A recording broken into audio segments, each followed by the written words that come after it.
Interesting to see a defendant finally take the stand here. So we've got Jason, the alleged, well, I can't even say alleged shooter because I don't think he's saying he didn't shoot him. This is the alleged attempted murderer, I guess you would say. Anyway, he's finally taking the stand here. We're going to hear his side of the story from his own mouth, and I'm sure the prosecutors are going to want to get into his transcript or the transcript from his original statements and interview to the police. Let's go ahead and get right into it.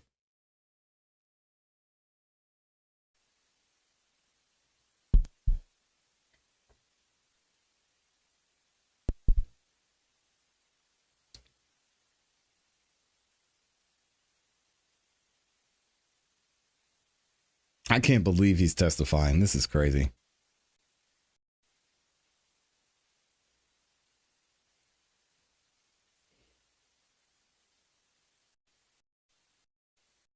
Skip ahead a little bit here.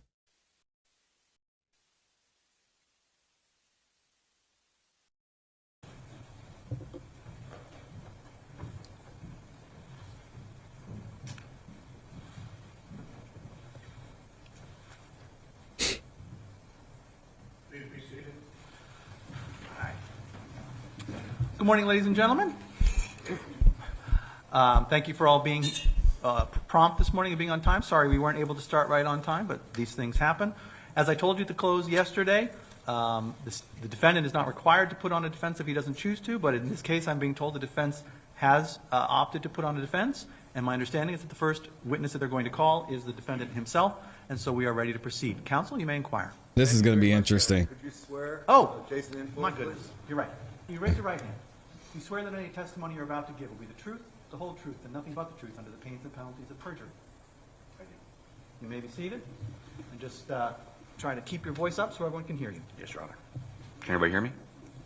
Thank you. First, let me get through some formalities here. Just state your name and spell your last name for the jury, please. My name is Jason Levesque, Levesque. And you just heard the judge explaining that, of course, we don't have the burden to put on any evidence. Yes. Are you freely, voluntarily, and wanting to testify for this jury today? Yes, sir. I think this is a good case for him to testify, though. So the jury gets to know you a little bit. We'll see. Where were you born? I was born in Rochester, New Hampshire at Frisbee Memorial Hospital. And have you lived in this area all your life? All 45 years. Who else lives in the Rochester area? My daughter, she resides with me, and my two parents, they live downstairs at my house. The jury went out on a view, you know that, you were with us. And your house is which number? My house is number 41 Summer Street. Okay. And just again for the record, could you describe it so everybody has a clear picture of what we're talking about? As in the property? Yeah. My house was the one when we were coming from the traffic lights. It would be the first house that we viewed with a front porch with the steps. The driveway's to the right-hand side. There's some landscaping out front. There's a fence that directly follows the right-hand side of my driveway, and there's a garage at the back. And again, you stated that your daughter lives with you and your parents. And can you give us some position? Where would your parents be in that house? If the jury's looking at it square. If you're looking at the front of the house, it's a duplex, and my parents live downstairs. So they're getting older, so we put it that way. That way they don't have to deal with any stairs. And my daughter and I reside upstairs in the upstairs apartment. Okay. And I guess there was a porch area there and steps that go up to the porch area of the house? That is correct. The front entry is on the front of the house where there's a porch, and the front steps go up to the front door, which you can access both the upstairs and downstairs. All right, so we're going to get to that positioning in a few minutes, but I just want to make it clear it's your parents that live right there, right, basically on the street. That's correct. Their bedroom is the front room of that downstairs apartment. Their beds are right there at the window. Now, you mentioned your daughter. What's her name? Her name is Kira. And how old is she? She is 20 years old. Yes, Jason's been in jail since last April. I take it you're a single father? I am. And, how long have you and Kara been a team? I received sole custody of my daughter when she was approximately 16 years old. Man, he's already getting. She's lived with me all her life. We've always lived together. However, there was some issues with her mother, and her mother's left the house, and I received sole custody of her, I believe, approximately 15 or 16. It was 2019. And she's been with you exclusively since then? Yes. And, can you generally just tell the jury what kind of relationship you have with her? Sorry. My daughter and I have a very close relationship ever since she was a young child. She would go out with me when I was doing heating. She'd go out on call with me, or if we were plowing, she'd go out plowing with me. You okay? She used to operate the plow for me even when she was younger. She used to find great fun in that. As she got older, she started working, so she didn't want to drive. She had a little accident when she was learning how to drive, went through my parents' garage door at their previous house, so until she was 18, she didn't get a license, so I had to drive her back and forth to Rye every day for her job. Also, when she was in high school, she did an internship as a teacher at an elementary school in town, so I used to have to drive her there every day. Her and I were very close. Always have been. Where did she go to school? She went to elementary school at Chamberlain Street School in Rochester, then to Rochester Middle School. Then she graduated Spalding in, I believe it was 2 years ago. I think it was 2022. And then she moved on to Southern New Hampshire University. Right now she's taking a pause from college, but I believe she's enrolled to start at the University of Arkansas. Very proud of her. I am very proud of her. I'm sorry. You talked about your neighbors a little bit, okay? Okay. The jury has heard It's got to a be couple of tough. folks, just two of them that live next door to you. Did you have any kind of relationship with your neighbors of any significance? But which ones? Well, let's go through Kyle's daughter took the stand. You saw her. I did, yes. Did you know her or have any interaction with her ever before? I did not know that there was a young female living there, no. And again, how long have you lived in that house? I lived in the house 20 years. 20 years. Yep. And then you saw, I think she's referred to as Kyle's girlfriend, the mother of the child. And you saw her testify as well. That's correct. Did you have any interaction with her? I did not have any interaction. However, I did know that she did live there. I frequently saw her coming and going. But not even a hello or anything like that? No. Now, I want to ask you about the other person that lived there, and that's Kyle himself. Did you have any kind of relationship with him? Before that evening, I did have one interaction. That would be in sometime, probably October or November. In the fall, I was out front pressure washing my house, and a gentleman came out of that driveway, was running around, acting kind of crazy. He looked at me and said, "You fucking rat, I'll kill you and your family." Okay, let's hold on here a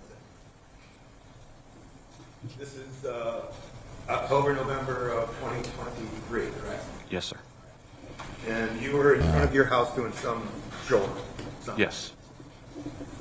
Had you had any kind of contact that would have elicited that kind of reaction from him prior to him coming over and confronting you? No, I did not even know that he lived there. I'd only seen his girlfriend, Angela, was the only person I'd ever seen coming and going from there. And again, explain for the jury just what this guy did. He was running around in his driveway very erratically, and said, "You fucking rat, I'm gonna kill you and your family." It just kept moving back and forth. So at that point, I decided it was just best to go in the house and leave the situation, not to antagonize him or even engage with him, not knowing who he was or what was going on. Yeah, And Kyle's then when inside, I crazy. told my parents just keep the blinds closed on that side of the house. Hopefully, he'll just leave us alone after that. Right, so you went inside and you informed your folks of that. That's correct. And did something happen just shortly after that as well? Later on that evening, I was outside working in my garage. I had exited the garage to go into the house, and he and another gentleman were walking by. He came into the driveway, said, "You fucking rat, I'm going to kill you and your family." At that time, I went back into the garage and closed the door to, again, not engage with him. So, we've heard that, did you, was that a threat towards you Yes. and your family? Yes. Nothing Dang, he had conditional threatened him about that? before? No, sir. And did you understand it as a threat? I did. And how did that impact you? How did that stay with you? It made me nervous. At that point, after that, I installed some security lights, some security cameras. That way I could keep an eye on things, and just, I didn't know who he was or what it was with him that he didn't like me, but I wanted to be more vigilant after that to make sure I was aware of my surroundings. So after that, what did you do? I installed some security cameras and some security lights, motion lights, so if somebody comes on my property, it lights up at night so I can see there's somebody there. Now, we pointed out some cameras at your place when the jury was taking a view. Were those some of the cameras you installed because of that? Yes, I installed 12 cameras, 2 1-terabyte hard drives. Each camera is covered by another camera, and every entry to the house is covered by a camera. And that was triggered because of that content? Yes, sir. Did you also alter any behavior with regard to your daughter? I did. Can you explain that? Don't mess with my family, man. After that, my daughter, she works at the pizza place. She had been driving at this point. She comes home at night. She had been aware of the altercation. I was concerned, and she was concerned about coming in the front door, seeing as the property's right there. So she would call me when she was on her way home, and I'd meet her at the door and make sure, or go out to the car and make sure she got in the house safely. So you basically were escorting her in after work? That is correct. She would call you in the driveway and you'd go down and get her? She typically called me coming down Eastern Avenue, which is the road right there by the post office. Okay. And then you'd meet her outside? That's correct. Okay, let me Could be let me drugs. jump That's to, a great point. I'm actually going to jump to April 3rd. We've been hearing a lot about April 4th, but wow, but your day actually started April 3rd and it was continuous, right? That is correct. So why don't you explain to the jury about what time did you get up on April 3rd, the day before the shooting? I woke up around, I believe, 8 o'clock. I had some breakfast. I was redoing my dining room, doing floor and painting. I wanted to try and get the painting done before I went to work. I knew that snow was coming. However, we had not got a time that we were supposed to start yet. So I pretty much took the day and I finished cutting in all the dining room and doing the painting around there. Y'all think it was drugs? It was approximately 6 o'clock in the evening. I received a text from my boss saying, looks like start time is going to be 10 p.m. I'd like you to do what we call a sniffer route, go around and start driving through the properties, seeing if there's snow accumulating on the ground, and seeing when we should start calling in other people to take care of those properties. Okay, so between 8 and 6 in the evening on the 3rd, had you taken a nap or rested or anything like that? No, I did not. I anticipated the snow starting much later, so I figured I'd have some time, but I didn't really have time after he called. I needed to clean up all my supplies, have something to eat, and get ready. All right. So at or around 10 o'clock, what do you do? 10 o'clock, just before 10 o'clock, I'd say maybe quarter of, I take my vehicle out of the garage. I put my parents' vehicle in the garage so they don't have to worry about cleaning snow off of it. Then I drive to Home Depot where my plow truck is parked behind there, where our salt shed is. I start my truck. I go over my pre-trip inspection to make sure my truck's safe for operation, make sure it has oil in it, coolant, windshield washer fluid. I then go over and start the front end loader. I let that warm up. I go in, I log into my tablet so I can log into the application site photos, which keeps track of my time card. It also keeps track of where I am plowing and salting. I then went to the loader. I grabbed 2-3 buckets of salt. I filled up my truck, covered over the salt, made contact with my boss, let him know I was ready to go. He said, all right, start running your route. Okay. Up until that point in time, had you gotten any sleep? That No, poor sir. court reporter is probably Sounds like it was Fingers very on fire. active at the beginning at 10 o'clock. Yes. Yeah. Who do you work for, by the way? I don't know if you ever covered I work for North Atlantic Snow. And how long have you been working for them? This would have been last year was my 3rd season. 3rd season? That's correct. When it's not snowing, how do you make a living? When it's not snowing, I do car audio and electronic installs. Where do you he's an entrepreneur. I do some on the side at my house. I also work from time to time for Speed of Sound in Somersworth. All right. So, what was your agenda starting at 10 o'clock? What were your jobs? Give the jury an idea of just what you do. I mean, most of us are in bed when you guys are out doing this. Correct. All right. What's going on? So we do all commercial application or commercial properties. We do big box stores, like I said, we start at Home Depot. We also have government, we do district courts. We do healthcare facilities. We do urgent cares, hospitals. We do pharmacies, Walgreens. We do gas stations. We have Cumberland Farms. We have Irving. We have auto parts stores. I have Advanced Auto Parts. We do properties for Rochester Housing Authority. We have 4 or 5 of those Jason, I in see Rochester. We also do for the Postal Service, United Postal Service in Gonick and in Rochester. I also service the Lee Urgent Care, Lee Dollar General, Lee Walgreens, Lee Aroma Joe's, and then there's also condo associations we do work for in Rochester. All right. So, you got a lot of contracts. We do. Approximately probably 45 in the Rochester area. How Wow. many do you have to serve? So what happens is when we start out, I'm the main person for the company when it comes to going out to start with. I go around and start running all of the properties. As soon as it starts snowing heavier or more help is needed, we'll call in our subcontractors. You know, if it's snowing, there's no way we could take care of one person could take care of all those properties. So as it starts snowing heavier, I condense my route down to a couple of gas stations, the Irving on Columbus Avenue, the Advanced Auto Parts on Columbus Avenue, the 2 Rochester Housing Authority properties off of Brock Street, the Gonic Post Office, the Gonic Circle K or Irving, and Bramber 2 Condo Association on Old Dover Road. All right, so now we're into April 4th, correct? Yes. And have you been plowing all day? I'd been plowing all night of April 3rd into April 4th in the morning. During the afternoon, snow slowed down a little bit, so we got to do some cleaning up and maybe applying some salt. And then April 4th in the evening, it started coming down pretty well, which that evening was the first time I've ever experienced thunder snow. I don't know if you guys know what that is, but it was coming down at a very heavy clip. Again, had you gotten any sleep? No, sir. Wow, that's At some point in time, did things slow down? Did you get to start thinking maybe it's time to go home? So later on in the day on April 4th, it definitely started to slow down. I got a call from my boss, I'd say around 9 o'clock. He asked me if I had any salt left on my truck. I said I did. He said, well, if you can go and put a heavy application down on Hannaford on Milton Road, after that you can go, take a break. We're going to be meeting back at Home Depot at 2 a.m. to start running a salt route and coordinating what we're going to do for cleanups for the day. Okay. So you were getting ready to wrap it up for a while? That's correct. What was your plan? How were you going to go about finishing your evening? I had brought my daughter to work. I did forget about that. I brought my daughter to work the day earlier that day.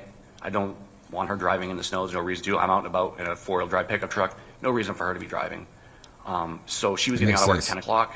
So I was going to Shoreville Plaza over in East Rochester to pick her up and then head home. Okay. And where does she work? She works at Rochester House of Pizza. So in fact, did you pick her up that evening? I did.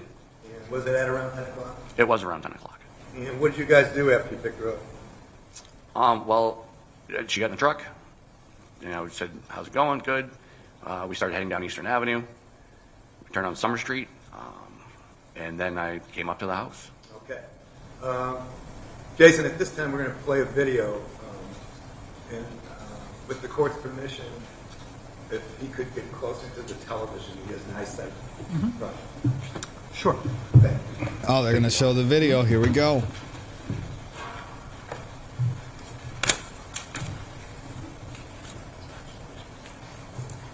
We're gonna show Jason's work.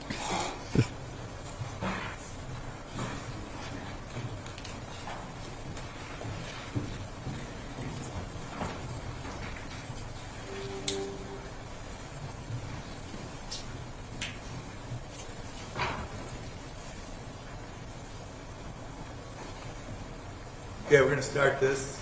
I'm going to ask you questions as we move along. You recognize that area? I do. This is my house right here. This is my front porch, my front steps. That's the utility pole that we saw when we were out there. Okay.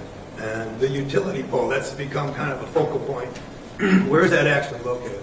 So that utility pole is approximately even with the post on my steps right there. Somewhere around that area. This is a landscaping timber with approximately 4 to 6 feet of grass that's on my property. The landscaping timber runs along the property that runs 43. So how far in toward your house is that pole? In reference to 43 or towards my house? Well, I mean, in reference to the driveway. It's approximately, I'd say, 6 feet to where the driveway starts. Actually, to the pavement, it's probably about 10 feet. There's a small grassy area on that property as well. All right. You want me to play? Who's that guy? That's me. I'm pulling up. Before I start plowing any property, I assess the property to see. Man, where show us the banking video. are, if Dang. I've been there to plow it. Even though it's my house, I do have my neighbor at 39. He helps me manage the snow.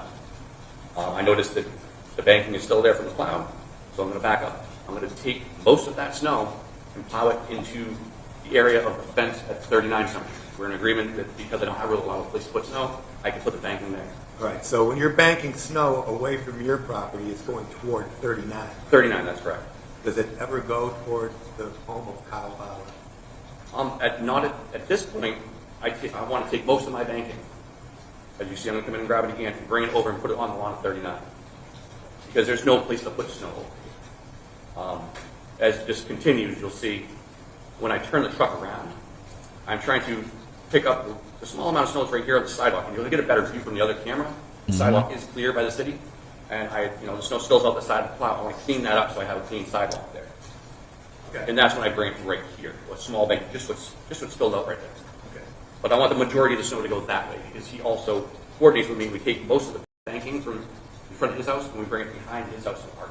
Jason didn't want no 39, problems. 39, that's correct. All right, let's watch this for a second. Everybody see okay? And you see him slowly trying to collect the snow with the plow bead. That way I don't make a mess of what the city's done, but trying to grab all the snow. Okay. If I leave a banking there, when it melts and refreezes, it becomes icy, or it's water we have to get through to get in our house. Hey, let me ask you a question. Yes. Did anybody ever ask you, did Kyle ever ask you to plow his driveway or plow out in front of his house? No, sir. Did anybody from that property ever ask you? No, sir. Interesting. Hold on that note, there may have been a conversation with a lady who lived over there another time about they had plowed some snow up on here, and my mother had a Japanese maple there, and I asked them, be careful of that. Please don't plow the snow right there. They can use the rest of it, but snow did like it, but I asked them not to bother that tree. And I believe she had asked me if I could plow their driveway every storm, and I said I work for a commercial company, I can't do residential. However, I mean, if you ask, I would probably That makes open the sense. driveway for you, but I can't make it an account.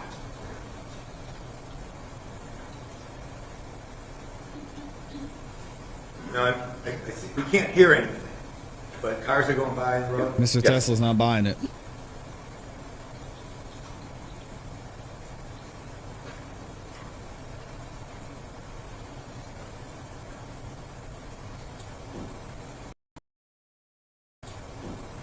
Oh, come on, Long Crime. We got it. We're just getting to the good part. Now you see I've turned around, I've had my plow bead, and I'm coming to grab whatever's spilled out of the side of the plow on the sidewalk and make a small banking right there at the telephone pole. And that's just to clean things up. Yep, that's correct. That's what's spilled over on the street side of the plow, and then I'll come in and grab what's spilled over on the house side.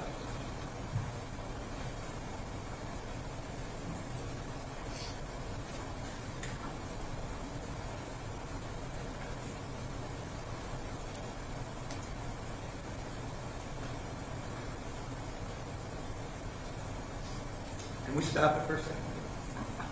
Just some mechanics with regard to your rig. What year is it? What model is it? What's it equipped with? So it is not my personal vehicle, so I have to try and jog my memory. I believe it's 2019 or 2021 Ford F550. It's a turbo diesel. It has a 9.5-foot Fisher stainless steel V-plow on it. It has a Boss spreader. That's for the salt. It's got the flashing lights. I don't know what else. Yeah, I mean, we're going to get to a point. I want to ask you, it's a four-wheel drive vehicle. You mentioned that earlier. It is, yes. It's so it's a commercial vehicle, so it doesn't have the convenient push button you have like in a regular vehicle that you would drive, say anybody else. Because of the amount of weight the vehicle has to it, I believe that's why it has the manual locking hub on it. Okay. So you have to lock the hub, then you have to shift the transfer piece. Okay, let's continue.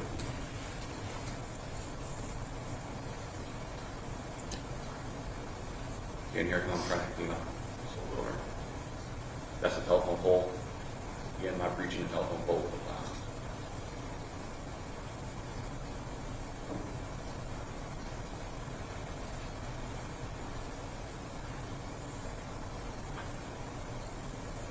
What do y'all think of this testimony so far?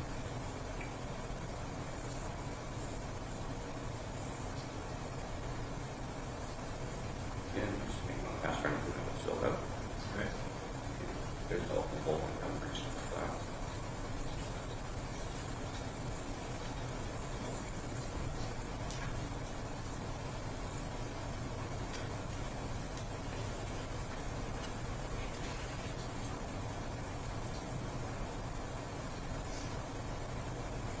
Now I'm coming in closer to the landscaping, try and get what's on the sidewalk, keep it clean. And remember, Kyle's girlfriend admitted, longtime girlfriend admitted that Jason did not push any snow into their yard. Essentially, there was no reason for Kyle to come out there in the first place.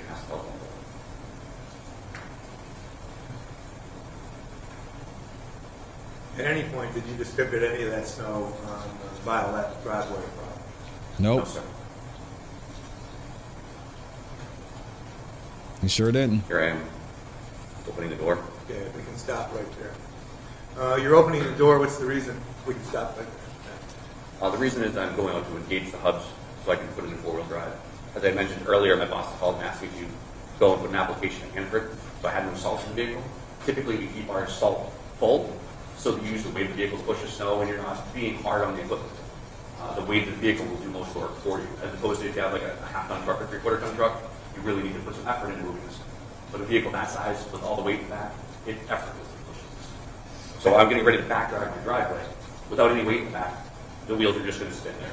So when I put it in four-wheel drive, I'm able to move that weight back, the snow backwards, without having the weight in the back. Okay, so it was your intention then to lock the hubs, right? That's correct.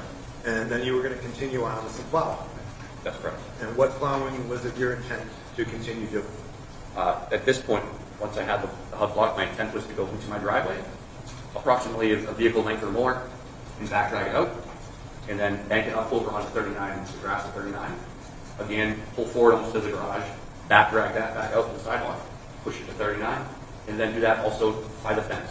Again, a small back drag, and then the rest of the back drag, and bank it to 39. Right. Then I assume then call it a night. Yes, then go in and go to sleep fine. Okay. Before She we did start admit up, it, yep. We see an individual in the driveway. Did you notice the individual at that point in time when you were getting out of the truck? When I was getting out of the truck, I did not notice anything. And can you tell the jury, why don't we roll it? Why don't you tell the jury when you first noticed this individual? From this video, I'm not exactly sure when, but I obviously kneeled down to walk out on closet for a moment. Okay. You know, So I don't believe I've seen him at this point because I wouldn't have kneeled down to my hub to lock the hub if I would have seen an individual approaching, especially after the interaction in October, November. So I'm going to have to make an assumption. I don't know for sure, but at this point I don't believe I've noticed him because I would have kept my eyes on him. how did it come to your attention? All messed up, man.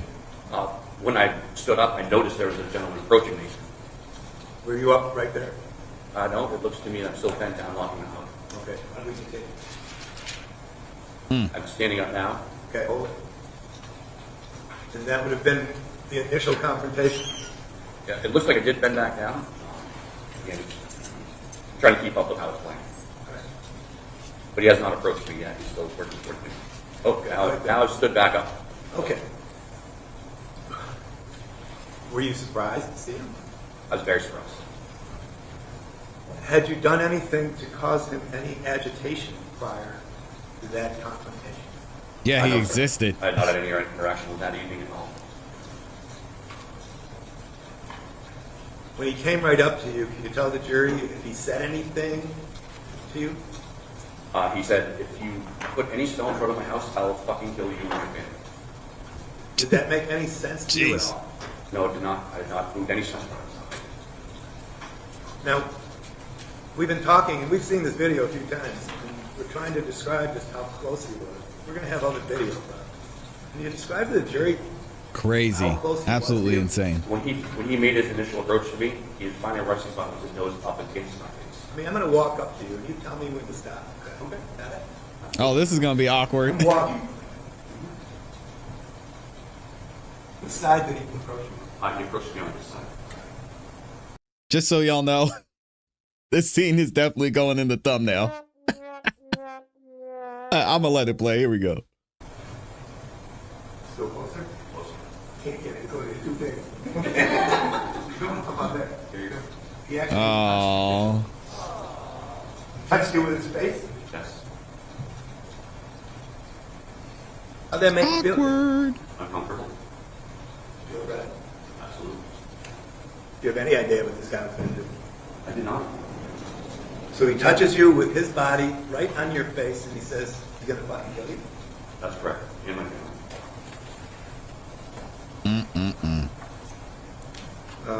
Did Free this give you a Jason, little man. flashback of October or November? It- Again, while this was going on, was your daughter with you? She was. And where was she? She was in the passenger seat. She was staying in the truck, from what you know? I believe so, yes. So this guy's up against you, literally, flesh on flesh. And is he calmly saying things, or what's his tone of voice? No, he's extremely agitated. He's yelling at me. He repeated himself at the end. If you put snow in front of my yard, I'll fucking kill you and your family. And again, did that make any sense at all? It didn't. I was frozen. I didn't know what to think. I was confused by it.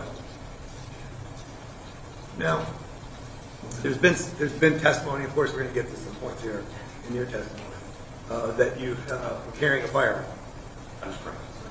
And is that typical of you in certain situations, or what's the deal?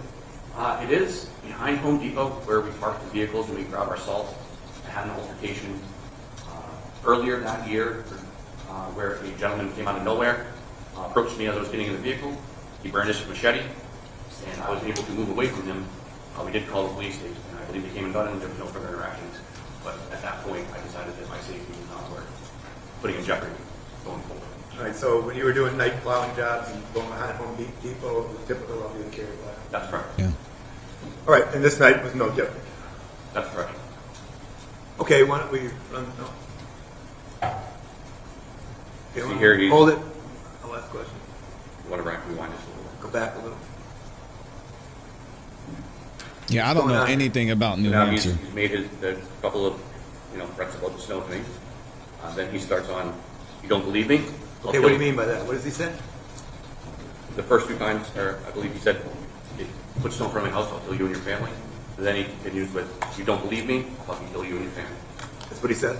Yes, sir. Why don't we move? Crazy, man.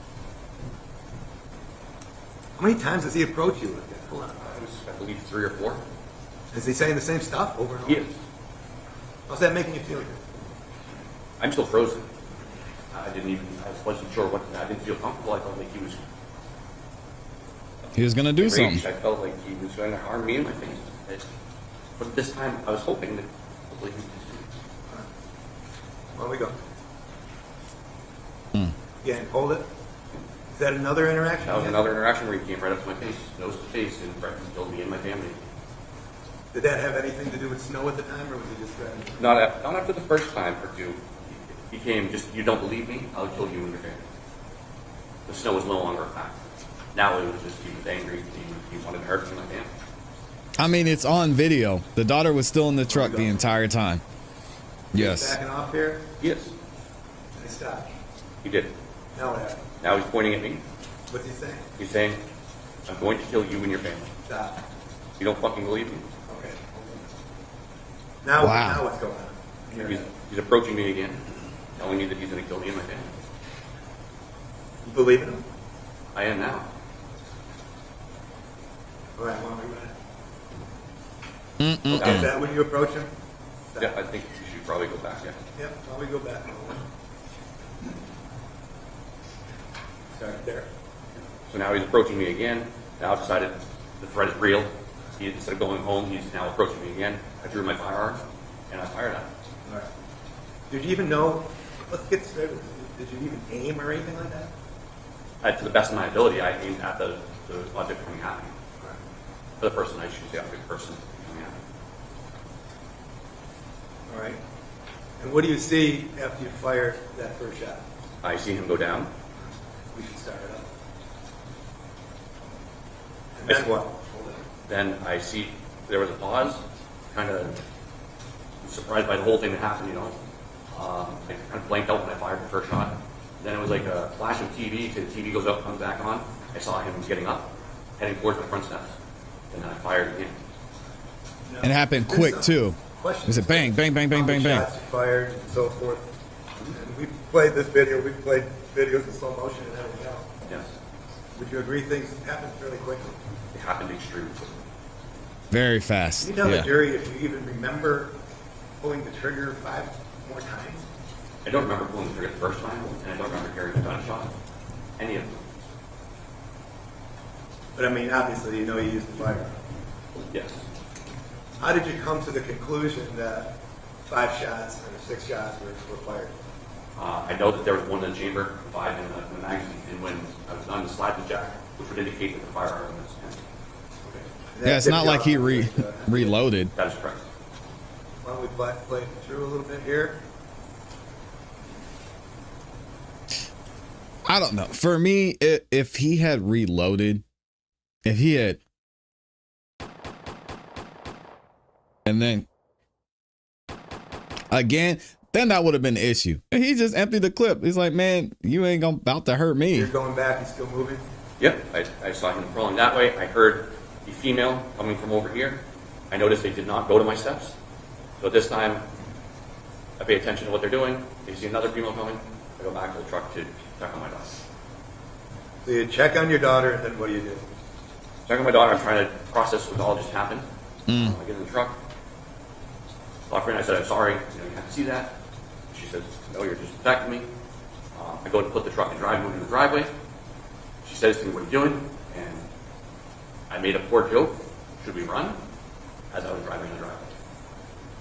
It was an ill place joke, but at the time I was kind of in shock, and I guess I was using something to lighten the situation best. It's understandable. Why don't you resume the... He's of course he's telling the truth. It's on video. Kyle went over there. Nobody's denying that Kyle went over there. Nobody's denying that Kyle was the aggressor. What they're saying is, oh, he shouldn't have stopped him. Man, hell no, get out of here. Don't come in my yard threatening me or doing whatever. It's on video. They went nose to nose. Not they went nose to nose. Jason was in his yard minding his own business, and Kyle went into his yard and went nose to him and said, "Rah, rah, rah, rah, rah," whatever he said. And Jason and his family felt threatened. Case closed. Free that man.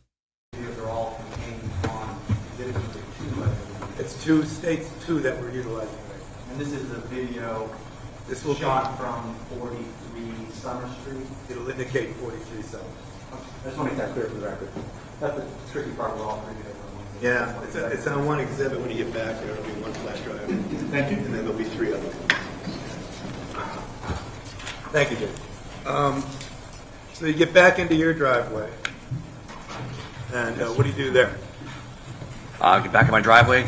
Again, when I got back in the truck, I ejected the magazine from the firearm, put them both on my dashboard. And why did you do that? Smart man. What's that? Why did you do that? Because I knew that the police were coming. I wanted to make sure the firearm was safe. My daughter's in the Smart. vehicle. The police are coming. I don't want to have the firearm on me in case they get some kind of, mixed signal as to what's going on and happen to fire upon me. So I wanted to make sure the firearm was rendered safe at that time. I also had another magazine on me, which I put in the top pocket of my backpack. All right, so you unloaded. You made the firearm safe. We heard it's a Glock 9mm semi-automatic pistol, correct? There's a Glock 43 subcompact. And by subcontact, but that means it's a smaller version. Absolutely, yes. And you popped the magazine from it, right? I ejected the magazine, that's correct. Separated the magazine from the frame itself. That is correct. And then you placed them on the dash. I did.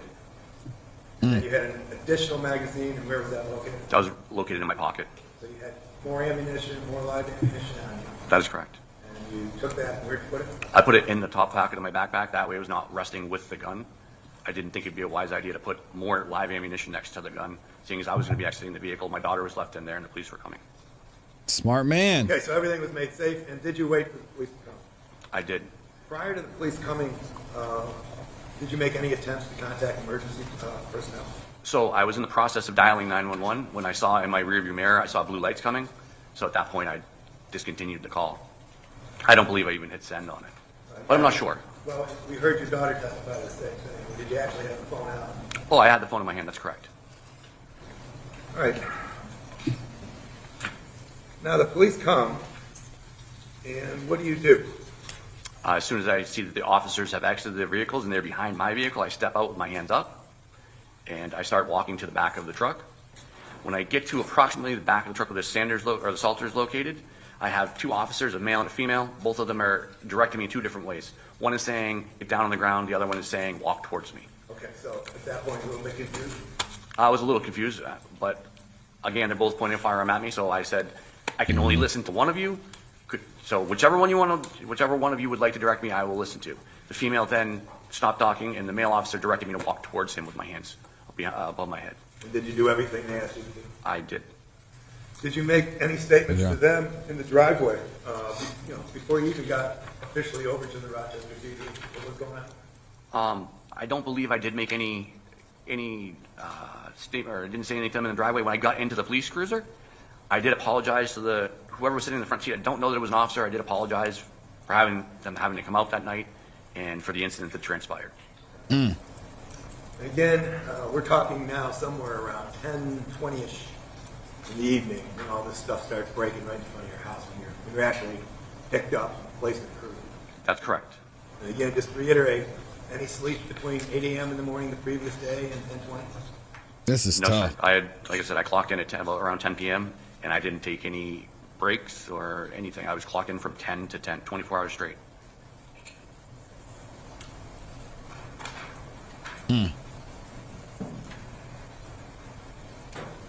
This is a mess. Now, the jury saw a film clip that we introduced in video that would have shown you being processed or actually transported to the Rochester Police Department. That is correct. You remember that, right? Yes, I do. How were you feeling at that point? Well, I was feeling exhausted. By that time, when I was on my way No home, all I was kidding. hoping for was my bed. When you work that long, you start getting to the point where all you're thinking about is getting to a point to lay down. Yeah. So I was exhausted, and I was definitely a little frustrated that I wasn't going to lay down. Joanna, can we approach you? Yes, you may.